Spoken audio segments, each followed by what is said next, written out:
क्या क्या वेट कर रहा है नहीं सर। बाकी की पिक्चर को हमने बनाने रखनी साथ। सर पिक्चर क्या करना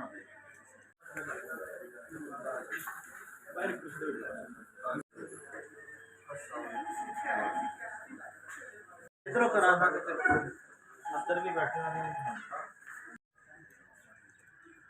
आप लोग नेशनल बैंक में जाना अभी साथ ही नेशनल बैंक वहाँ से बच्चे को ले आया पकड़ा